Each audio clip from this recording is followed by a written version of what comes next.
Hey guys, thanks for joining me for another Yu-Gi-Oh! Master Duel video, and today we are going to talk about the Mikanko deck. So, on my channel, I previously did a deck profile on the Mikanko deck, but that was with like my IRL deck. Now, Mikankos have been released on Master Duel. They've been out for a little bit now, but I wanted to get this video out sooner, but I've been going through moving and all this other stuff. But now we finally got some time. I've, over time, just been recording some replays. So not only are we going to have a deck profile here and I'll kind of review it, it's not much different than my in-person one. I'll link that one at the end.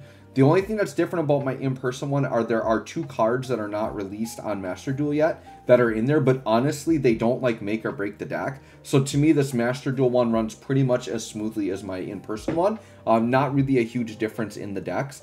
So definitely, if you haven't checked out my other one, you can check out that one. I talk a little bit about my strategies there as well, but I'm going to talk about this as if you've never seen a Mikanko profile, just to explain the deck and how it all works.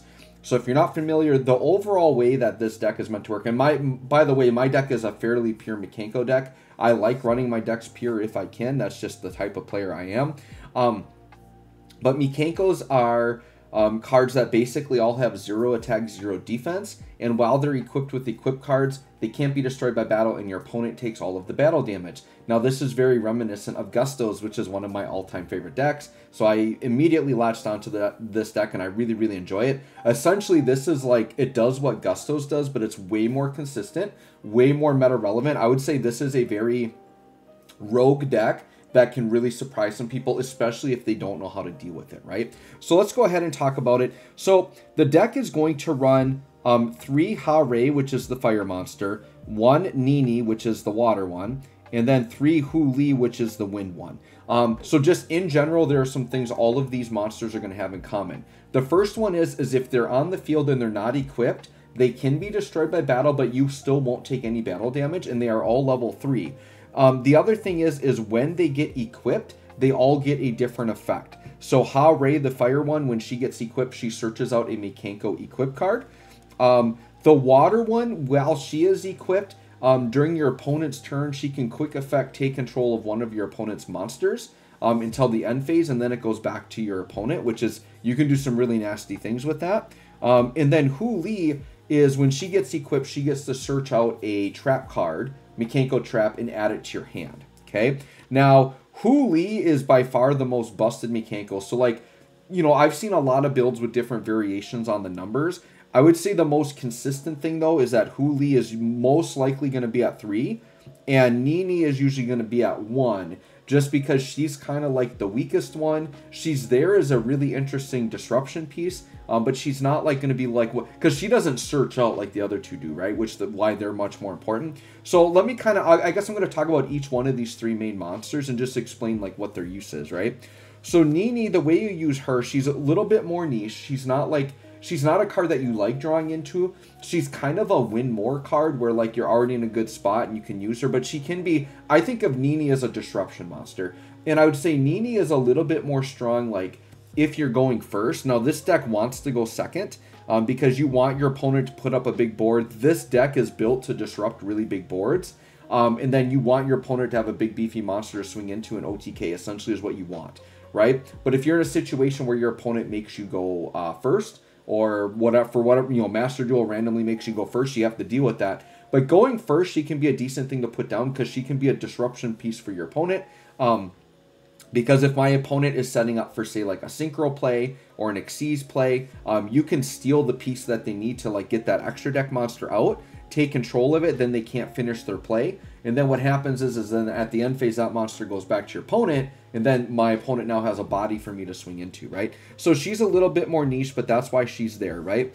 Hare, and I like her at 3, especially for the pure build, but she's a search out card. So when she gets equipped, she's going to search out a Mikanko equip, which is going to open up a lot of options. I'll explain those equips in a little bit so you understand what those do. But yeah, she's very good for that. And then all of these, once again, these monsters, while they're equipped, they can't be destroyed by battle, and your opponent will always take the battle damage involving the monster, and they all have 0 attack, 0 defense, right? Okay, so that's the fire and the water one, and then we talk about the wind one, Huli. So as I mentioned earlier, she's going to search out a trap, which is solid, right? But the big thing, the reason why Huli is so freaking busted is while you control an equip card, she doesn't even have to be equipped with it. It's just if she's on the field, you control an equip card, Mikanko cards cannot be targeted. And Hu Li is the single card that makes the deck somewhat meta relevant. It allows the deck to hang into the meta. Non-targeting is humongous. I have had so many opponents where I play against them. If I can spit this out turn 1, which most of the time I can, all of their outs to it are targeting, and they can't target. And it's you can't target Mikanko cards, which means you can't get rid of the equip card that makes her effect operate, because you're usually going to have a Mikanko equip out. So the fact that Hu Li is extremely tough to get around, because the other thing that I'll talk about as we get into the equip cards, all of the Mikanko equip cards make it so that the equip monster cannot be destroyed by card effects. So what you've got here is a situation where if you have Hu Li out there with an equip card, your Mikanko monsters can't be destroyed by card effects because they're going to be equipped with Mikanko cards most likely. They cannot be targeted, right? Which is pretty crazy. And they cannot be destroyed by battle, and your opponent takes the battle damage. So what you end up with is a very annoying, pesky, hard to get rid of situation for your opponent. And if your opponent doesn't know how to play against the deck, odds are they're just going to throw a body out there, maybe in defense mode or something, and you're just going to beat into it. Or you're going to use a Kaiju or a Lava Golem, tribute over their stuff, and put a really big body down to beat into, right? So the non-targeting, the way that it makes it so your stuff can't be targeted is like the best thing about this card, right? Now your opponent, the only way they're going to be able to get rid of it is they have to do like non-targeting removal that isn't destruction, or like Harpy's Feather Duster to destroy your back row, non-targeting back row destruction, stuff like that, or they have to like Kaiju your own Mikanko or something, right? So very pesky if your opponent isn't prepared for it. So Hu Li, very, very good. Then the other Mikanko we should talk about is Ohime, who is the Ritual. Now she operates a little bit differently. So with Ohime, she cannot be destroyed by battle, and your opponent takes the battle damage, and she just gets that for free. She does not have to be equipped. The other thing that's really awesome about Ohime is she can quick effect equip any card on the field with an appropriate equip card from your graveyard. And it's any equip card, not just Mikanko. So you'll see I have some other equip cards in here that are kind of like disruption pieces that I could quick effect, use that with Ohime to mess up your opponent, which is really, really good. And then Ohime's best ability is she's literally a searcher for any Mikanko card. So you get her in your hand, you just reveal her, search for any Mikanko card in your deck, add it to your hand, and then you discard a card. Which is really good because a lot of Mikanko stuff operates well out of the graveyard. So you could search for a piece you want in the graveyard and then just chuck it, or you could search for something you want and chuck something else in your card that maybe is good in the graveyard. And you can just do that every turn, once per turn. So you keep Ohime in your hand. So even if you never ritual summon her, she's amazing because she just sits in your hand and you're just searching out every turn. Very, very busted card, which is why she's a guaranteed a 3 of in every build you're going to see.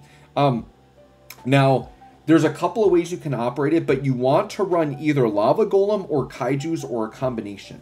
Now, I'm going with a triple Lava Golem build here, and I've been enjoying this as well as in my in-person build. I'm just finding that I want to go second, right? That's the thing, is I want to go second, beat over my opponent. Most decks are going to put out multiple bodies, and they're usually going to put out multiple negates. So I find Lava Golem to be the slightly better pick in the current meta because they throw out, you know, their Baron and their, you know, Red Eyes Dark Dragoon or whatever, their Mega, their ABC Buster Dragons, whatever they're throwing out, these really nasty negates. They could have adventure package stuff, whatever. I find that Lava Golem's nice because I'm going to get over 2 negates immediately if they put out 2 of them. And then there's either going to be, you know, anywhere from 0 to maybe hopefully less than 2 more negates depending on what traps they have out there. But this deck is good around working around negates. But typically Lava Golem, this is the board breaker, right? Your opponent puts up the board. They think they got it won. It's in the bag. They give you that little smirk. You turn around and you throw this guy down, and then you get a double-edged sword and Mikanko, and the game's over, right? And we'll talk about that as we get through, but you can do some nasty things. Now, the thing with Lava Golem, and the reason why some people maybe don't like Lava Golem, one is if your opponent only puts out 1 body, then yeah, you can't bring out the Lava Golem, which can stink. And 2, Lava Golem makes it so you can't normal summon for the rest of the turn. Now, I've specifically built my deck around not being able to normal summon because I have Lava Golem and I have Hidden Armory, which is a spell card I'm going to talk about. Both make it so you can't normal summon the turn. So I built my deck around a ton of special summoning cards so I can get around that and use that. Now, if you don't like that style, you don't like that restriction, then go ahead and put like a Kaiju package in there. Most builds will run like 4 Kaijus and then maybe 1 or 2 interrupted Kaiju slumbers. You definitely can run that build if you want to. The issue I've had with Kaijus is because you're running more cards in the package because you're looking for like a 6-card package, right? And what happens is the more cards you're running outside of Mikanko, make it so that you have a better chance of getting kind of a bad draw with no Mikanko stuff. Or like, if you get just Mikanko equip and no monster to do anything with, like, you kind of have to have both, right? So what I found is the deck with that type of package sometimes got inconsistent. I could draw like all kaijus and then like really have nothing to do other than, okay, I can throw a kaiju there, I can throw one, beat over yours, and I've got just a kaiju with like nothing else on field, and then they just beat over me on the next turn. Or they don't really have monsters, I just got a bunch of kaijus and nothing to do. Like, I got burned way too many times on the kaiju package, and I'm finding the lava golem package just to be more consistent, right? But you definitely go with what feels right to you. So that's what I've got there is triple lava golem. And that's it. It's a pretty simple monster lineup, right? Bunch of Mikankos and lava golem. That's it. That's all I got for monsters. So then spell cards, some basic one. Reinforcement, that just helps me get into Hare easier. And Hare is going to help me search stuff up, so I really like that. I've got 3 hidden armory. Now this card is actually really good. And this is a card I immediately thought of when I started playing the deck, but I didn't play it at first. And then I started playtesting it and didn't realize like how actually good this card is, right? So the card reads, send the top card of your deck to the graveyard, add an equipped spell from your deck or graveyard to your hand. You can't normal summon that turn. So because I'm already building around Lava Golem, I can build around this as well. And what's sneaky good about this is it's literally any equipped card in the deck. So you can, like, whatever situation you are in, you can get the equipped card you need. And there's an equipped card that, like, if I get screwed and have, like, no Mikanko monsters, there's a card that can get me into any Mikanko I want that is an equipped card that's really, really good, right? The other thing that's sneaky good about this card, this is essentially like a search anything card. And it's not limited. There's no once per turn text on this. So the thing I didn't like about, say, like, running too many Pot of Extravagance or, like, pots of whatever, they're all like once per turn. If you draw multiples, you have a dead card for the turn. You can draw 3 hidden armory and it's not a dead draw. You can dump all 3. You're going to get 3 of any equips you want in your deck, and you're going to have really powerful ones.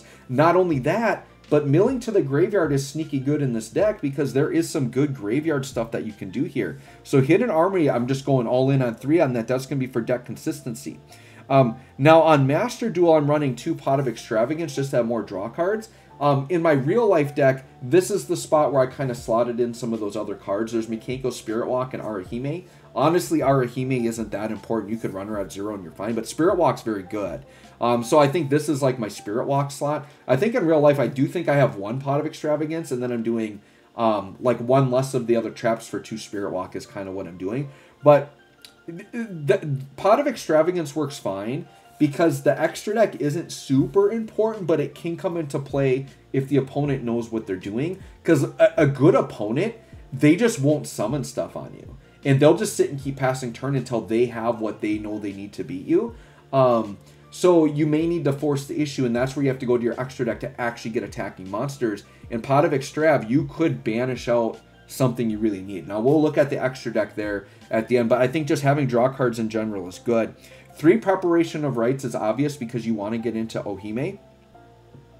Axe of Fools, very, very good equip card. You just run it as a 1-of because it's going to be searchable within the deck. You equip to your opponent's monster, gives them 1,000 attack and negates their effects. So this is amazing because you're increasing the opponent's attack, which you want because you want a bigger body to beat into, but you're negating their effects as well. Essentially, this is kind of like the imperm of the deck.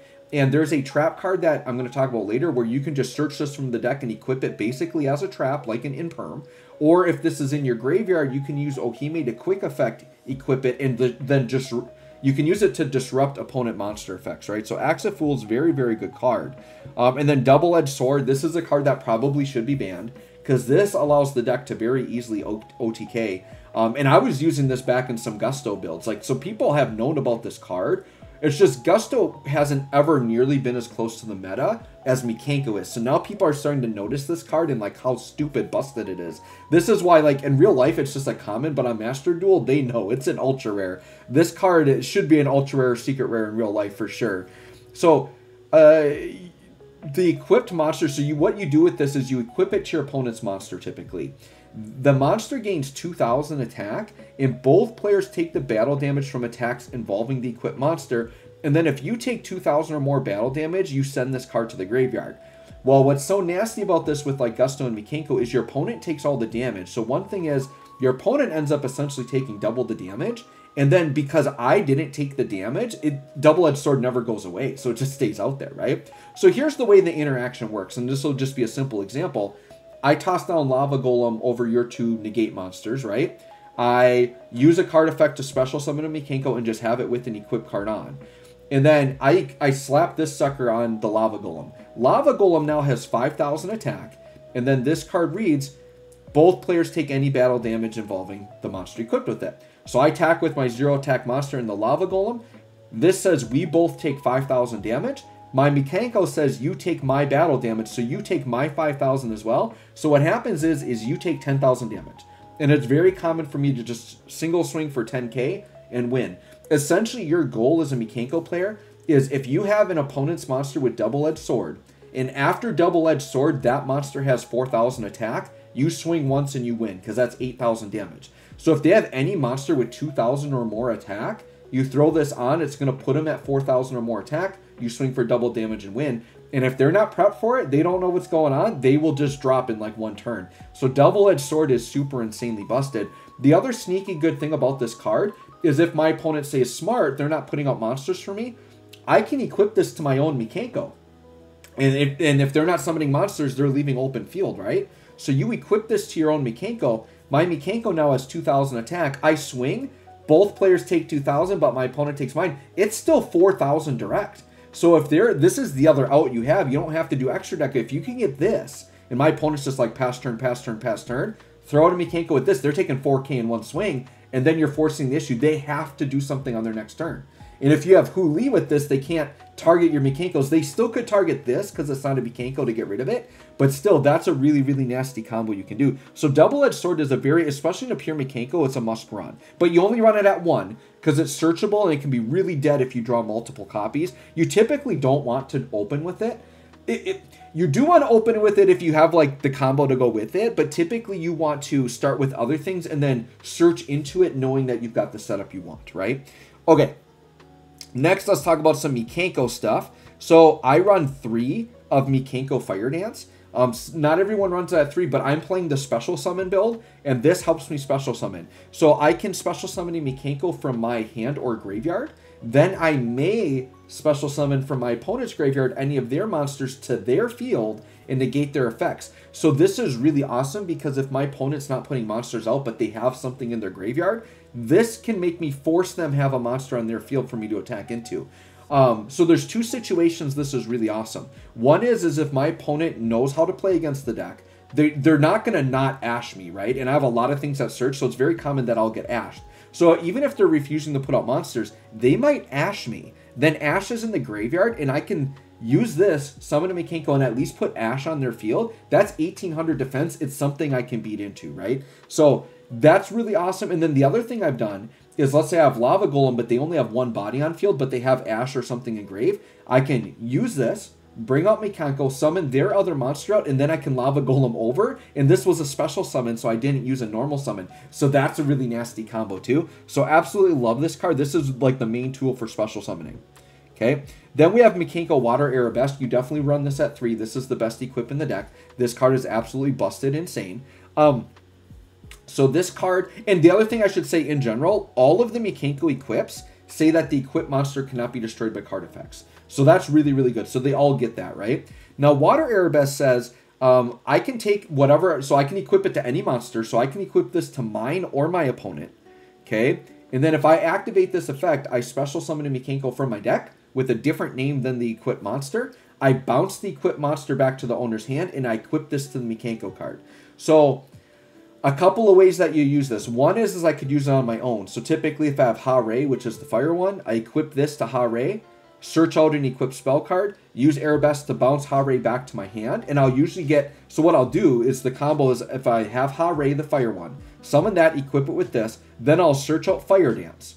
And then what happens is I use the effect of this to bounce Ha-Ray back to my hand and summon Hu Li, which is the wind one. Because you always want to end on the wind one, and then everything's non-targetable. And then since I just bounced Ha-Ray back to my hand, I can play the Fire Dance I just searched out to put a second body on field. So now I instantly got 2 bodies, and they're both have equips on, and they're non-targetable. So that's a really, really nice setup you can have, right? The other way you use Arabesque is you can equip it to your opponent's stuff. So like I said before, you could get like a really dead hand that seems dead, right? Where I have like no Mikanko monsters, but I might have a bunch of Mikanko equips. Well, if one of the equips I have is this, or say I have Hidden Armory can guaranteed search this out.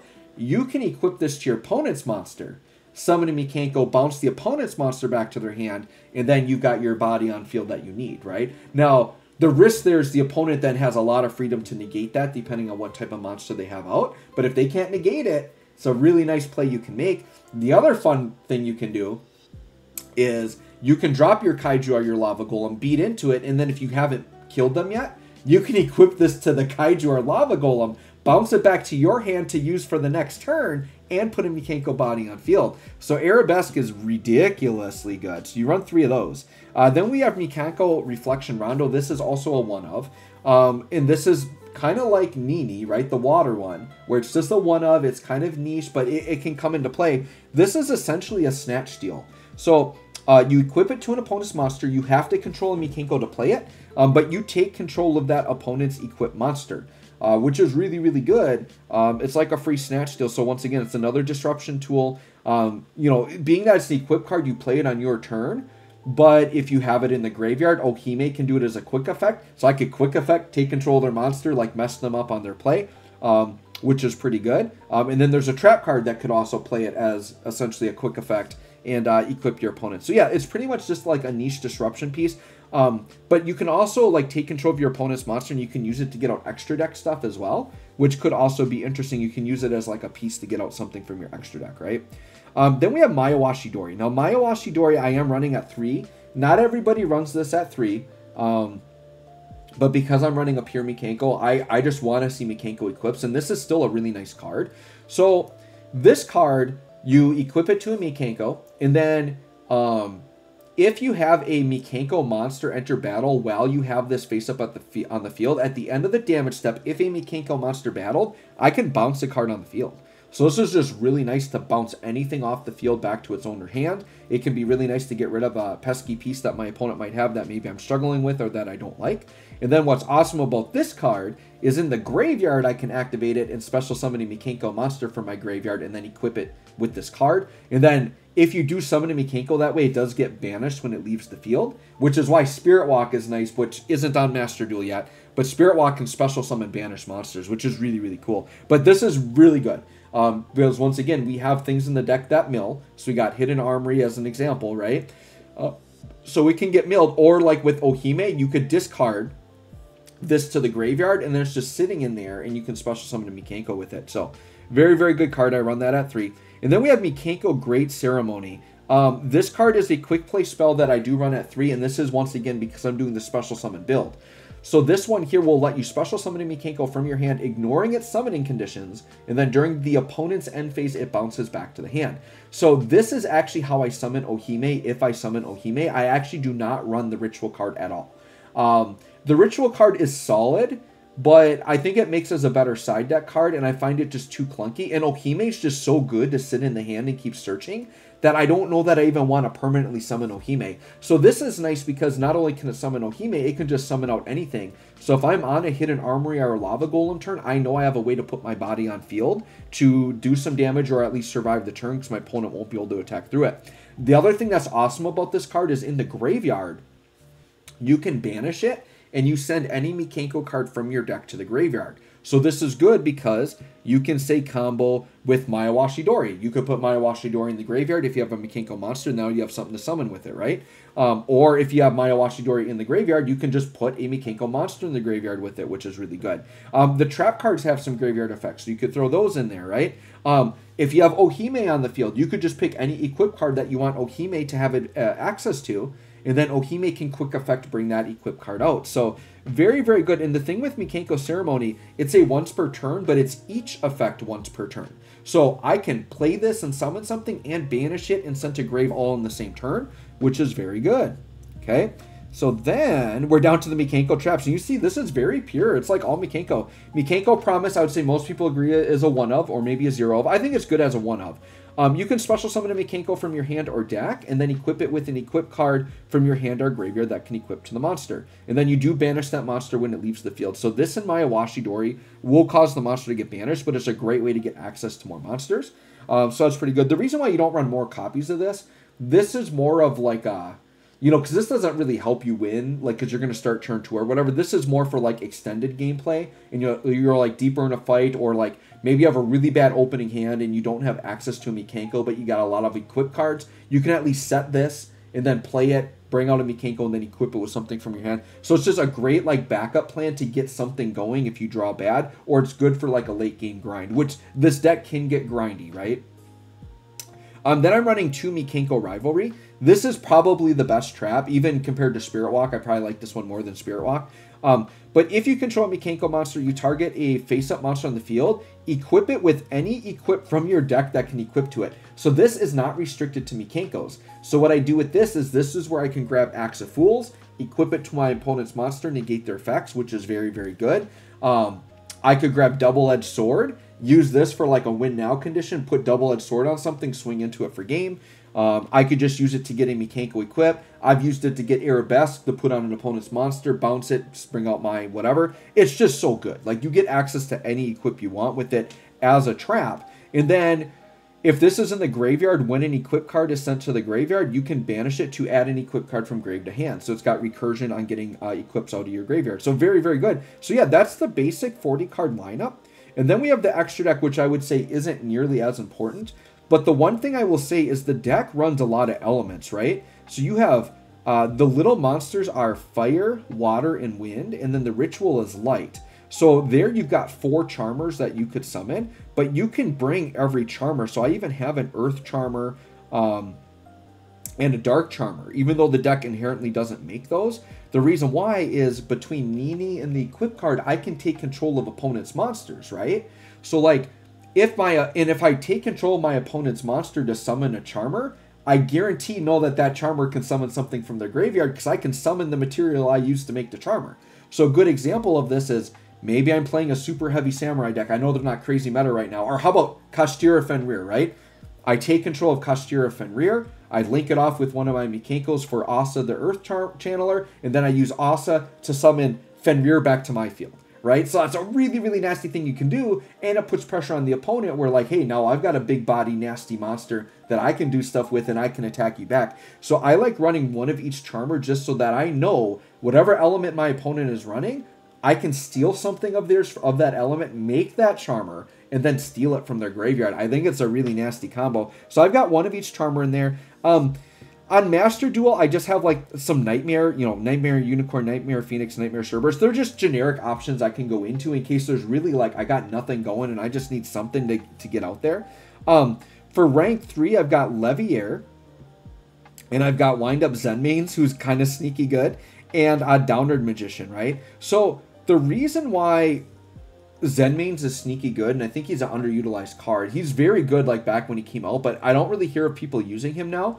But Zenmaines is so good because if you remember what Zenmaines does is if this face-up card would be destroyed, I can detach material instead. And then during the end phase of the turn I use that material, I can pop a card. Well, the reason why this is so good is he's like a really great way to get into Zeus. Because this is a way I can bring out an Xyz monster, guarantee attack into something, and not have it die.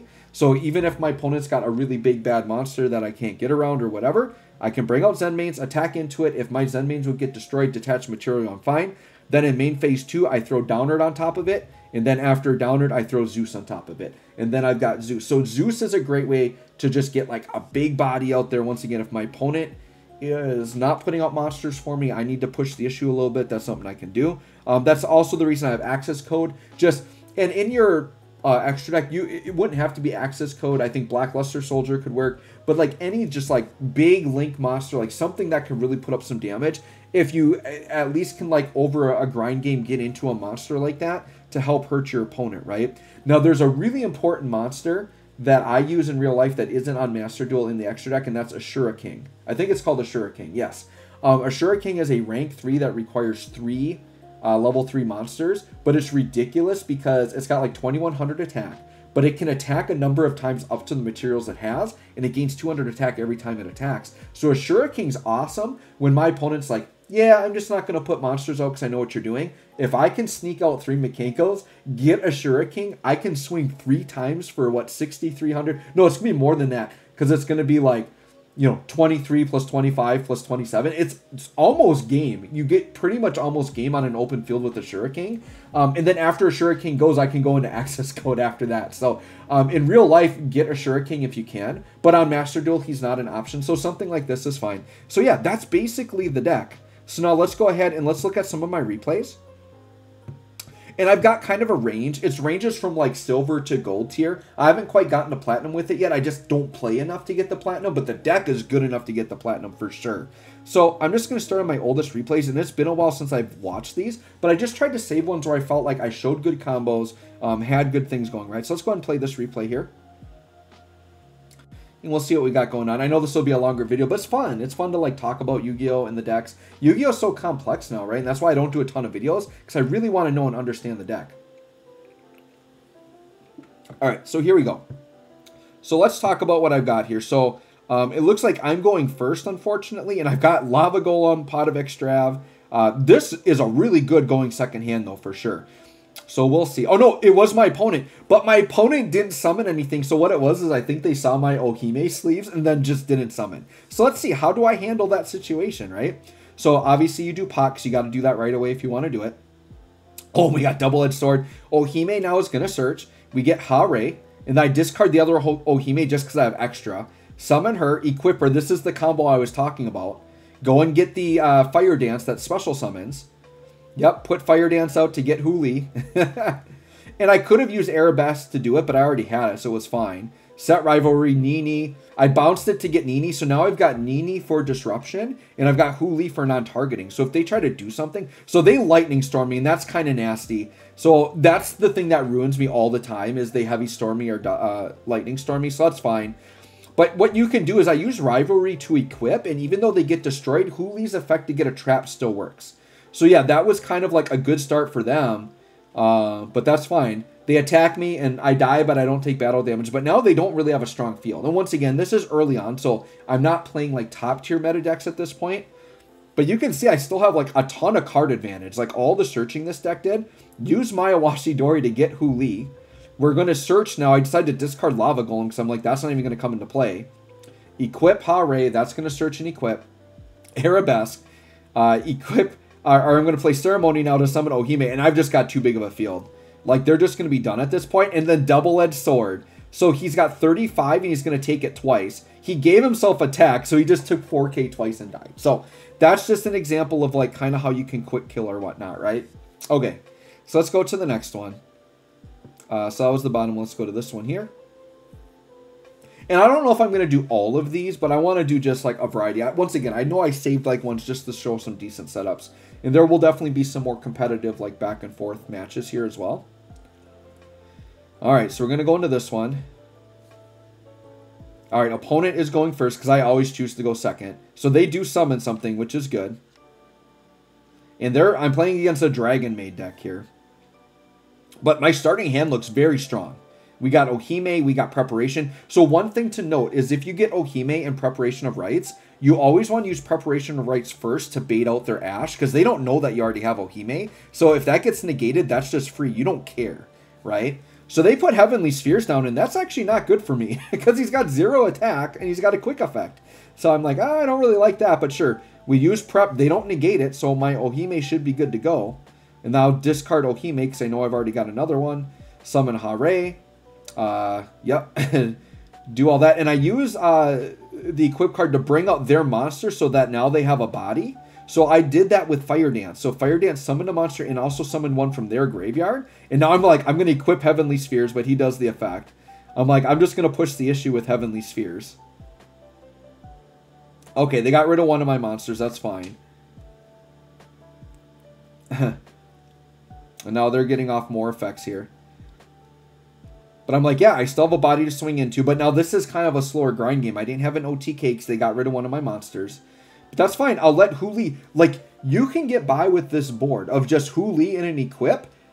my opponent still might not be able to do anything because they can't target. And on Master Duel, they don't know, like if they don't know that they can't target, I've had where my opponent plays a targeting thing and they have to destroy their own monster because there's no targets on my field. And so I'm sure they get really mad and rage quit at that point.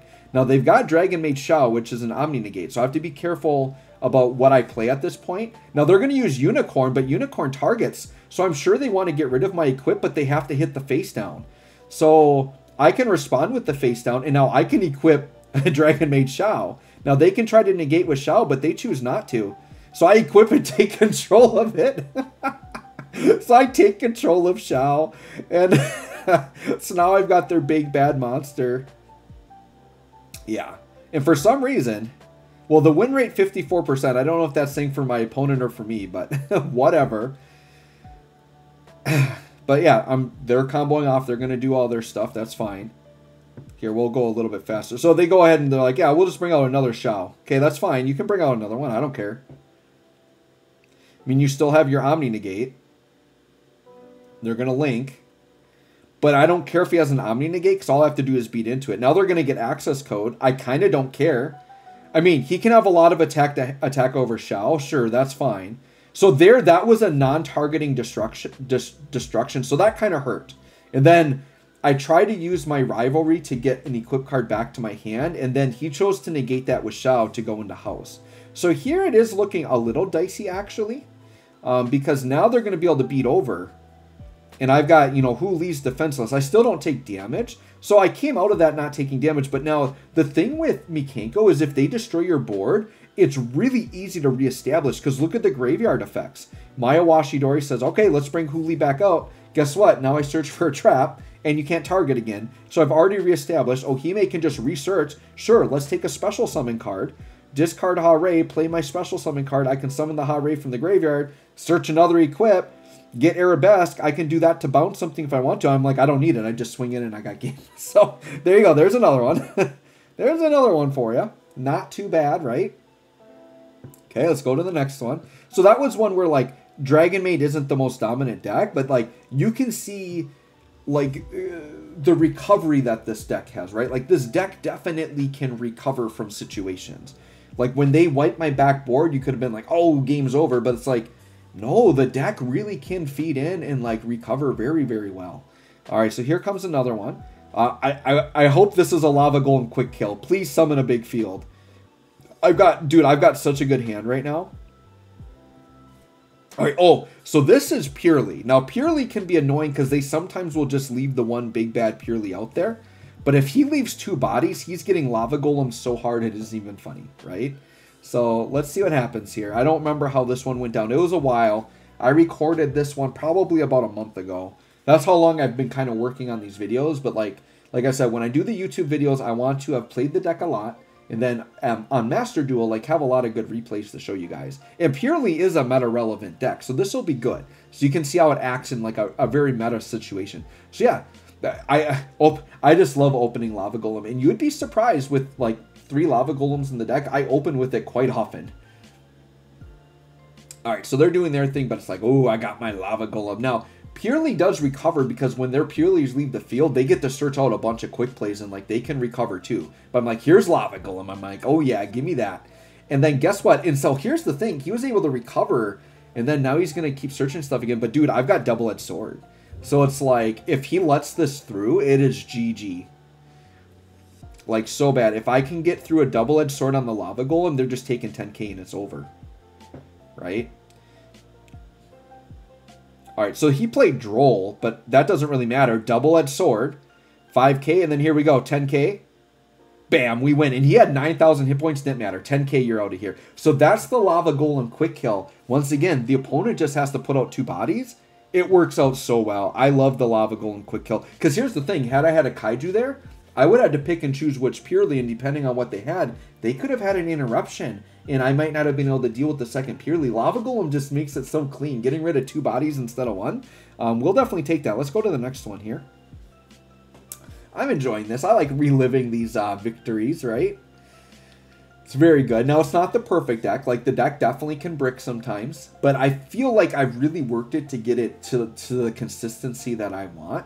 when I first started playing it, like I used to do a diviner package, which some people still like that. But between the diviner package and the kaiju package, it was just way too much not Mikanko stuff. And I would just have too many bricks. And they would always negate diviner, and then it just ruined my whole turn. So I like that. So, oh, another Purely deck. Sure, we'll go back-to-back Pureleys. I mean, I don't think I went into the same fight. I think this is a different fight. Oh, yeah, this is a different fight because he's summoned to a different zone. So here we go. Back-to-back Pureleys. Pureleys are popular. Now, the reason why you're seeing a couple Pureleys here, these recordings were from when Purely and Mikanko just came out, right? So they are popular at the moment. So a lot of Pureleys in here. But yeah, Purely's a very good deck. If you've played against them in real life, you know how annoying this deck is. I wish it would stop showing me the card effects at the bottom. Like, stop. I want you guys to see the field, not all of the effects. So, yep, they're going to go into their Xyz plays. But, yeah, they get some, you know, when they get these Xyz monsters out with, like, a ton of, like, overlay materials on them, all those quick plays, like, it gets nasty. That's why it's, like, so nice having the Lava Golem option just to, like, wipe these guys off the board. But like I said, they can recover from it.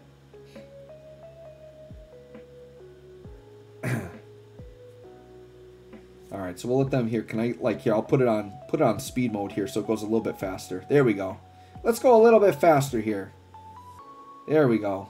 I should have been speeding up the other duels. All right, now to my turn. We'll go normal speed. So I do have Double-Edged Sword, and I have Axe of Fools. Now, I don't have the Lava Golem, so I do have to deal with their monster. So I start with Arabesque to equip. And so then if they want to negate, they can negate. But that's one way I can push a negate out. But what I could do is I could bounce their monster, right? So, all right, they got rid of Arabesque. That's fine. Now I'll play that.